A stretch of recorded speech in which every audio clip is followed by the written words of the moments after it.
Hello everyone, welcome back to my new video. आज की इस वीडियो में बात करने वाले हैं कि आपको आरआरबी पीओ क्लर्क का सिलेबस 60 डेज में कैसे कंप्लीट करना है। मैं बहुत ही शॉर्ट टाइप की स्ट्रेटजी बताऊंगी। बाकी आपको जिस भी तरीके से चेंजेस करने हो आप चेंजेस कर सकते हो। इसके अलावा मैं टू डू लिस्ट की भी आपके साथ वीडियो शेयर कर दूंगी कि आपको किस तरीके से डेली के डेली अपना सिलेबस कंप्लीट करते जाना है। बात करते हैं सबसे पहले प्री की। प्री में 2 सब्जेक्ट आते हैं, रीजनिंग और क्वांट। इसमें आपके पास एक प्लस पॉइंट है कि इसमें इंग्लिश नहीं आती है, सिर्फ 2 सब्जेक्ट आएंगे 40 मार्क्स के। 80 क्वेश्चंस के लिए आपको टाइम मिलता है 45 मिनट्स। और इसमें सेक्शनल टाइमिंग भी नहीं होती है। आपको जिस सब्जेक्ट से स्टार्ट करना है आप उस सब्जेक्ट को पहले चूज कर सकते हो और उससे स्टार्टिंग कर सकते हो। बात करते हैं लैंग्वेज की कि बहुत ज़्यादा डाउट होता है बिगनर्स को कि ये किस लैंग्वेज में पेपर आता है, हिंदी में या फिर इंग्लिश में। तो ये बाईलिंगुअल एग्जाम होता है। इसमें हिंदी और इंग्लिश कुछ भी चूज नहीं करना है। आपको जो भी क्वेश्चन होगा वो हिंदी और इंग्लिश दोनों में आपको वो क्वेश्चन आया होगा। मीन्स पूरे का पूरा एग्जाम आपको हिंदी इंग्लिश दोनों में मिलेगा। यहाँ पे हिंदी मीडियम वाले स्टूडेंट हिंदी में प्रिपरेशन कर सकते हैं और इंग्लिश वाले इंग्लिश में प्रिपरेशन कर सकते हैं। ये दोनों पॉइंट क्लियर हो गए कि कौन कौन से सब्जेक्ट आते हैं, कितने कितने मार्क्स के, कितना टाइमिंग मिलता है और किस किस लैंग्वेज में एग्जाम होता है। वीडियो में आगे बढ़ने से पहले मैं आपके साथ शेयर कर दूं कि आरआरबी पीओ का लाइव मॉक टेस्ट स्टार्ट हो चुका है 5 बजे से और ये रहेगा कल वेंसडे 10 बजे तक। रात 10 बजे तक आप इस मॉक टेस्ट को दे सकते हो। इसके बाद थर्सडे को आपका रिजल्ट आएगा सुबह 10 बजे। हर ट्यूसडे प्रैक्टिस मॉक पे आपको ये फ्री मॉक टेस्ट अवेलेबल होगा। आज भी आपके लिए जो फ्री मॉक टेस्ट है तो जल्दी से जाके मॉक टेस्ट दीजिए और अपनी एक्यूरेसी, परसेंटाइल और स्पीड ज़रूर देखना कि आप कहाँ पे स्टैंड कर रहे हो। इसके साथ ही आपको हर ट्यूसडे ये मॉक टेस्ट मिलेगा फ्री ऑफ कॉस्ट। बिल्कुल एग्जाम लेवल का पैटर्न देखने को मिलेगा और आपको पता भी लगता रहेगा कि एग्जाम का कैसा लेवल रहेगा। एक और चीज़ शेयर कर दूं कि इस मॉक टेस्ट को देने का क्या फ़ायदा है। जो तो बिगनर्स हैं उनके लिए तो हर एक चीज़ नहीं है। कुछ ऐसे होंगे जिन्हें लगता हो कि हमारा थोड़ा सिलेबस कंप्लीट है और हमें थोड़ा ही सिलेबस आगे प्रिपेयर करना है। तो इस मॉक टेस्ट को देने के बाद आपको पता लग जाएगा कि जो प्रिपरेशन आपने करी है उसमें आप कहाँ स्टैंड कर रहे हो। मॉक टेस्ट जरूर लगाना, उसी के बाद आप फर्दर आगे प्रैक्टिस करना। चाहे आप बिगनर हो, चाहे आपने पहले एग्जाम दिया है, प्लीज़ आप मॉक टेस्ट जरूर अटैम्प्ट करना। आपको एक आइडिया मिल जाएगा बिगनर्स के लिए और जिन्होंने पहले एग्जाम दिया है तो आपको पता लग जाएगा कि आपकी पहले की प्रिपरेशन कहाँ तक है और ज़्यादा आपको प्री के लिए कितना पढ़ना है। बात करते हैं रीजनिंग की। देखिए रीजनिंग के मैंने यहाँ सारे टॉपिक नहीं लिखे हैं, मैंने कुछ कुछ टॉपिक लिख दिए हैं। बाकी आप जिस भी टीचर से पढ़ोगे आपको सारे के सारे टॉपिक मिल जाएंगे। आपका करना है जो भी आपके ये टॉपिक्स है आपको इनकी क्लासेस लेनी है। मान लो आप स्टार्ट करते हो डायरेक्शन से, तो डायरेक्शन के लिए अब जिस भी टीचर को फॉलो कर रहे हो वहाँ से इस टॉपिक को कंप्लीट करोगे। देन आफ्टर दैट आप इस टॉपिक की प्रैक्टिस करोगे। इसके साथ ही आपका जो जो टॉपिक कंप्लीट होता जाएगा, अब मान लो डायरेक्शन को आपने 3 दिनों में कंप्लीट करा तो इसके बाद आप क्विज ज़रूर लगाना कि आपने जो पढ़ा है, जो प्रैक्टिस करी है, आप कहाँ तक पहुँचे हो, क्या आपकी एक्यूरेसी है। रीजनिंग का हर एक टॉपिक बहुत इजी होता है। ऐसा नहीं कि आपको बार बार इन टॉपिक्स को पढ़ने की ज़रूरत पड़ेगी। आप एक एक बार इन टॉपिक्स को कंप्लीट कर लोगे, प्रैक्टिस कर लोगे, उसके बाद आपकी सिर्फ जो प्रैक्टिस होगी वो क्विज मॉक टेस्ट से ही होगी। जैसे ब्लड रिलेशन है, आप इसको 3 से 4 दिन में कंप्लीट कर लोगे। इस तरीके से सभी टॉपिक्स को कंप्लीट करना है। लास्ट में आप करोगे पजल्स और सिटिंग अरेंजमेंट की प्रैक्टिस। मान लो आपने इनके लिए 4-4 दिन लगाए, ठीक है, आपके पजल और सिटिंग अरेंजमेंट हो गए। अब इसके बाद क्या है, ये नहीं है कि आपने पजल और सिटिंग अरेंजमेंट छोड़ देने हैं। जब आपका सारा सिलेबस कंप्लीट हो जाएगा, चाहे 1 महीना लगाओ, चाहे 1.5 महीना, चाहे 2 महीने, आराम से रिलैक्स होके अपना ये सारा सिलेबस कंप्लीट कर लो। जैसे ही सिलेबस कंप्लीट होगा उसके बाद पजल्स और सिटिंग अरेंजमेंट के सारे टाइप्स कंप्लीट कर लेना। जैसे सर्कुलर, रेक्टेंगुलर, इनर फेस किया है, आउटर साइड फेस किया हुआ है, वेरिएबल के साथ की ABCD आपको पर्सन दिए गए हैं, वो इन कलर्स को पसंद कर रहे हैं, red, blue, green.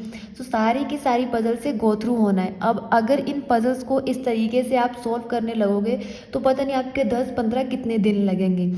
Best way है कि आप इनकी डेली प्रैक्टिस करो। डेली के डेली एक सिटिंग अरेंजमेंट कर लो, 2 पजल्स कर लो। जैसे जैसे आप डेली के डेली सोल्व करते जाओगे आपका इंटरेस्ट बनता जाएगा। आप उस हिसाब से इनका नंबर बढ़ा भी सकते हो। 3 पजल सोल्व करना स्टार्ट कर दो, 2 सिटिंग अरेंजमेंट सॉल्व करना स्टार्ट कर दो। ये किसी भी दिन स्किप नहीं करना है। लग रहा है कि हमारे क्विज में क्वेश्चन सॉल्व नहीं हो रहे हैं तो दोबारा चाहे फिर से उस चैप्टर को कंप्लीट कर लेना, हड़बड़ी नहीं मचानी है। ये नहीं कि 30 दिन में सिलेबस कंप्लीट करके साइड कर देना है। 60 डेज में अच्छे तरीके से सिलेबस कंप्लीट करो कि आपको वापस बार बार इस टॉपिक पे ना आना पड़े। सो ध्यान रहे, जो भी पढ़ोगे अच्छे से पढ़ना। नेक्स्ट बात करते हैं, अब बहुत सारी ऐप्स को डाउनलोड करके रख लेना। प्रैक्टिस मॉक, अड्डा 24/7, स्मार्ट कीड़ा, ऑलिव बोर्ड, जितने भी ऐप्स हैं जहाँ पे आपको फ्री के क्विज मिल रहे हैं, आप देते रहना। प्रैक्टिस मॉक का लेवल काफ़ी सही रहता है। सो आपका जब ये सिलेबस कंप्लीट हो जाएगा, मान लो 60 डेज कंप्लीट नहीं हुए हैं, आपने 10 दिन पहले सारा सिलेबस कंप्लीट कर लिया है, तो आप सेक्शनली मॉक टेस्ट लगा सकते हो। मान लो आपका क्वांट का सिलेबस अभी पेंडिंग है, अभी कंप्लीट नहीं है, रीजनिंग का कंप्लीट है, तो आप तब तक सेक्शनल मॉक टेस्ट लगाते रहना। एक और चीज़, आप सभी वीडियो देखते हो, सब्सक्राइब नहीं करते हो। इतना ज़्यादा रेशियो सब्सक्राइब करने वालों का और नॉन सब्सक्राइब का, प्लीज़ सब्सक्राइब कर लो। कोई चार्ज नहीं ले रहे हैं आपसे, सो प्लीज़ अभी वीडियो में आगे बढ़ने से पहले मेरे चैनल को सब्सक्राइब करते हुए ही आगे बढ़ना। वीडियो को पॉज करो और सबसे पहले चैनल को सब्सक्राइब कर लेना, और साइड में आपको बेल आइकन दिख रही होगी, उसको प्रेस कर देना ताकि आगे आने वाली हर एक वीडियो की नोटिफिकेशन आपको मिलती रहे। सो अब बढ़ते हैं आगे, क्वांट की बात करते हैं। पहले तो आपको क्या करना है, जैसे सिंप्लीफिकेशन, अप्रोक्सीमेशन, इनके कुछ ट्रिक्स होते हैं। सिंप्लीफिकेशन के क्वेश्चन सॉल्व करने हैं, कुछ ऐसे क्वेश्चन जिसके लिए आपको पेन पेंसिल उठाने की भी ज़रूरत नहीं पड़ती है। वो क्वेश्चन कैसे सॉल्व होंगे, शॉर्ट ट्रिक्स के थ्रू। सो जिस भी टीचर को फॉलो करोगे वो आपको शॉर्ट ट्रिक्स भी बताते रहेंगे। सो उनको फॉलो करना, उन चीज़ों को समझना। Missing series, wrong series, quadratic equation में भी शॉर्ट ट्रिक चलते हैं। सो आप देख लेना, और उसके बाद इनको 2 से 3 दिन लगाना हर टॉपिक को। जैसे ही ये कंप्लीट होगा, आप DI की सभी टाइप से गो थ्रू हो जाओगे। पर ऐसा नहीं है कि 5 दिन में DI कंप्लीट कर ली, आज बार ग्राफ कर लिया, कल टेबल ग्राफ कर लिया और ख़त्म कर दिया फटाफट 5 दिन में। ऐसा नहीं करना है। सेम एज इट आपको डेली के डेली यहाँ पे DI सॉल्व करनी है। डेली के डेली 2 DI सॉल्व कर लो, अगर आपका मन है तो 3 DI सॉल्व कर लो। इसको किसी भी दिन स्किप नहीं करना है। अब आप सोचोगे कि इतना ज़्यादा सिलेबस हो गया है, हम कैसे पढ़ेंगे, तो ये इतना ज़्यादा नहीं है। ये तो मैंने सिर्फ आपको समझाया है कि रीजनिंग का एक एक टॉपिक आपको डेली के डेली कंप्लीट करते जाना है, और डेली के डेली आपको पजल और सिटिंग अरेंजमेंट सॉल्व करना है। ये थोड़ा कि आप एक बार सिलेबस कंप्लीट करके फिर दोबारा सिलेबस को स्टार्ट करोगे, ऐसा तो करना नहीं है। आज आपका फर्स्ट डे है अर्थमेटिक का, तो आज आपने 2 DI सॉल्व कर ली। इसके बाद जैसे आपने स्टार्ट किया टाइम और वर्क, जिस भी टीचर को फॉलो कर रहे हो अच्छे से समझना। अर्थमेटिक में बहुत दिक्कत आती है, बार बार फिर आप स्विच नहीं कर सकते हो, कभी प्री कभी मेन, इससे आपका टाइम वेस्ट होगा, फिर आपको उतना ज़्यादा टाइम लगेगा एग्ज़ाम क्रैक करने में। जैसे हमने टाइम एंड वर्क स्टार्ट किया, इसको आपने 4 दिन लगाए, तो यहाँ पे कोशिश करना कि जो क्विज लगाओगे वो डेली लगाना। रीजनिंग का क्विज चाहे आप पूरा टॉपिक कंप्लीट होने के बाद लगा सकते हो। आपने डायरेक्शन चैप्टर पूरा करा, आपने 3 दिन लगाए डायरेक्शन चैप्टर को कवर करने के लिए, आप उसके बाद क्विज लगा सकते हो। बट यहाँ पे क्वांट पे क्या करना है कि जैसे आप कोई भी टॉपिक स्टार्ट कर रहे हो तो डेली का डेली क्विज लगाना। आपने 4 दिन लगाए टाइम एंड वर्क को, तो 4 क्विज लगाना, डेली का 1 क्विज लगाना। आपको पता लगता रहेगा कि किस लेवल के क्वेश्चन आ रहे हैं और किस तरीके से इस क्वेश्चन को पूछा जा सकता है। यहाँ पे जैसे जैसे आपके टॉपिक कंप्लीट होते जाएंगे, आप उन टॉपिक्स को कट करते जाना। यहाँ पे मैंने कम लिखे हैं, आप जिससे पढ़ोगे वो सारे के सारे टॉपिक आपको बता देंगे। ये तो हो गया सिर्फ प्री का। अब ऐसा तो नहीं है कि 2 महीने हैं तो सिर्फ आप रीजनिंग और क्वांट ही पढ़ोगे, इसके अलावा और कुछ नहीं पढ़ना है। देखिए बहुत ज़्यादा तो मैं आपको नहीं बताऊंगी, अभी आपके पास टाइम है। करंट अफेयर अभी आप नहीं पढ़ोगे तो प्लीज़ बैंकिंग अवेयरनेस स्टार्ट कर लो, किसी भी टीचर को फॉलो कर लो। बहुत सारे टीचर हैं, आशीष गौतम सर हैं, गौरव गर्ग सर है, कपिल काठपाल सर है। इसके अलावा अगर आप किसी और सर को फॉलो कर रहे हो तो पढ़ो। बस मेन चीज़ है आपको पढ़ना है। बैंकिंग अवेयरनेस के नोट्स बना लेना ताकि बार बार आपको फिर वीडियोस ना देखनी पड़े। लो नोट्स बना लो, समझ लो, उन नोट्स की प्रैक्टिस करते रहो। अगर आप सुबह रीजनिंग पढ़ रहे हो तो साथ में क्वांट स्टार्ट नहीं करोगे, तो उस गैप में हो सके तो 30 मिनट सिर्फ आपको बैंकिंग अवेयरनेस के लिए लगाना है।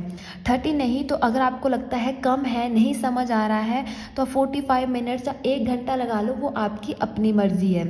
इसके अलावा कंप्यूटर को भी आपको सिर्फ 30 मिनट्स लगाने हैं। यहाँ पे तो ज़्यादा टाइम देने की ज़रूरत नहीं है क्योंकि अभी मेंस के लिए बहुत टाइम है। अगर आप अभी से स्टार्ट करोगे, अभी आप रिलैक्स माइंड से कंप्यूटर पढ़ोगे तो आपके लिए बहुत अच्छा रहेगा, आपको बाद में आगे दिक्कत नहीं आएगी। बात करते हैं करंट अफेयर की, तो करंट अफेयर की डेली 1 आवर की क्लास होती है। आप किसी भी टीचर को फॉलो करोगे तो 1 घंटे की क्लास तो सर लेंगे ही। लाइव क्लास अटेंड कर लेना, या फिर ऐसा कर लिया करो, अगर क्लास का टाइम 1 घंटे का है तो जैसे ही क्लास ख़त्म होती है अब उसके बाद स्टार्ट कर लिया करो। मैं डेली जब भी करंट अफेयर की क्लास लगवाती थी, या तो मैं 1.5 या फिर 1.25x की स्पीड पे लगाती थी, बट अभी करंट अफेयर को बिल्कुल टाइम देने की ज़रूरत नहीं है। अभी बैंकिंग अवेयरनेस कंप्लीट कर लो, 2 महीने में आप आराम से बैंकिंग अवेयरनेस कंप्लीट कर लोगे। किसी को लगता है कि नहीं हमें अभी से करंट अफेयर पढ़ने हैं तो वो आपकी अपनी मर्जी है, नहीं तो मैं यही बोलूँगी अगर 4 महीने पहले का करंट अफेयर पढ़ोगे बहुत अच्छे से तब भी इनफ होगा आपके लिए, बाकी आपकी अपनी मर्जी है। तो मैंने इस चीज़ को यहाँ पे ऐड किया है। अदरवाइज़ अगर आपको लगता है कि नहीं हम बाद में ही पढ़ेंगे तो यहाँ पे सिर्फ आपके पास बैंकिंग अवेयरनेस है। सुबह आप रीजनिंग से स्टार्ट कर रहे हो तो वहाँ पे 1 घंटे का ब्रेक ले रहे हो तो उसमें आप बैंकिंग अवेयरनेस पढ़ सकते हो, थोड़ा इंटरेस्ट बना रहेगा आपका। और उसके बाद जब आप क्वांट पढ़ोगे तो उसके बाद आप कंप्यूटर ऐड कर लेना साथ में और कंप्यूटर की प्रिपरेशन करते रहना। बहुत ज़्यादा आपको नहीं पढ़ना है, फ्री की मैंने अरिहंत की बुक आपके साथ शेयर करी हुई है टेलीग्राम पे, वहाँ से बुक लो, उसको डाउनलोड करो, वहाँ से आप पढ़ना स्टार्ट कर दो। नोट्स बनाने हैं तो बनाओ, वरना मैं बोलूँगी कि नोट्स की भी ज़रूरत नहीं है। इसके अलावा जो इंग्लिश और हिंदी चूज़ करेंगे, अभी रिलैक्स माइंड है, अभी प्री में इंग्लिश और हिंदी नहीं आ रही है तो बस आप एडिटोरियल रीड करते रहो, एडिटोरियल की वीडियो देखो और एडिटोरियल रीड करो। तो पहले 15 दिन कोई नॉवल पढ़ लो जो आपका मन है, इंग्लिश की बुक, रिलीजियस बुक पढ़ लो, मोटिवेशनल बुक पढ़ लो, जैसा भी मन है। सिर्फ पढ़नी ही नहीं है, उसमें आपको डिक्शनरी में वर्ड्स भी साथ साथ में देखने हैं कि उनका क्या मतलब है। नॉर्मल सी बात है, आप नॉवल पढ़ोगे तो आपको आराम से समझ आ जाएगी कि कुछ ऐसी स्टोरी है, बट आपको एग्जैक्ट हर एक लाइन का मीनिंग देखना है कि उसका क्या मतलब है, उस वर्ड का क्या मतलब है। नहीं तो नॉवल का क्या है, वो तो आप 4 दिन में पढ़ के ख़त्म कर दोगे और आपको स्टोरी समझ आ जाएगी। सो ऐसा नहीं करना है कि सिर्फ पढ़ना ही है, वहाँ पे आपको हर एक वर्ड का मीनिंग भी रीड करना है। सो 15 डेज तक आप इस तरीके से कर सकते हो। उसके बाद आप एडिटोरियल को रीड करना, अभी स्ट्रेस लेने की ज़रूरत नहीं है, 2 महीने हैं तो आप इंग्लिश को भी आराम से 2 महीने पढ़ोगे तो आपकी इंग्लिश काफ़ी स्ट्रॉन्ग हो जाएगी। मोस्ट इम्पॉर्टेंट चीज़ देखिए, कंसिस्टेंसी बहुत ज़रूरी है। आज मैं आपके साथ ये वीडियो शेयर कर रही हूँ, आप अगर रीजनिंग का एक टॉपिक कर रहे हो, आपने क्वांट का भी बड़े अच्छे से एक टॉपिक कंप्लीट किया, रीजनिंग का भी एक क्विज़ भी लगा लिया, दूसरे दिन भी लगा लिया, तीसरे दिन जाके आपने स्किप कर दिया, कोई फंक्शन है, कहीं आप बाहर जा रहे हो, मन नहीं है, तो फिर ऐसे नहीं चलेगा। आपको कंसिस्टेंटली प्रिपरेशन करनी पड़ेगी। कोशिश करना जिस दिन स्किप भी करोगे तो उस दिन चाहे कम टाइम देना, उस सब्जेक्ट को ज़रूर टाइम देना, क्योंकि अगर आप एक दिन के लिए स्किप करोगे तो आपका दूसरे दिन भी मन नहीं करेगा, वो स्किप करते करते वो कब टाइम पीरियड बढ़ जाएगा आपको पता भी नहीं लगेगा। सो कंसिस्टेंट रहना है, एक भी दिन स्किप नहीं करना है, ठीक है। सेकेंड नंबर पे पेशेंस, हर एक स्टूडेंट सेम नहीं होगा। अगर आपको किसी चीज़ को समझने के लिए 4 दिन लग रहे हैं और सामने वाले को 2 दिन लग रहे हैं तो ऐसा कंपैरिजन बिल्कुल भी नहीं करना है। आज आपने क्विज दिया है तो आज आपके 10 में से सिर्फ 2 नंबर आए हैं तो ऐसा डिमोरलाइज नहीं होना है कि नहीं यार मुझसे नहीं हो पाएगा, कोई बात नहीं, अब दोबारा प्रिपरेशन कीजिए उस टॉपिक की, दोबारा वीडियो देखिए। जब नेक्स्ट टाइम आप क्विज देंगे तो डेफिनेटली आपका स्कोर 2 नहीं रहेगा, आप उससे कहीं ज़्यादा इम्प्रूव कर लोगे। अगर लगता है 6 से 7 नंबर आए हैं तो दोबारा प्रैक्टिस कीजिए कि देखिए कहाँ कमी रह गई है। सो लास्ट में प्रैक्टिस करते रहना, ऐसा नहीं है कि टॉपिक पढ़ रहे हो, वीडियो देख रहे हो, छोड़ रहे हो, बस हमारा सिलेबस हो गया।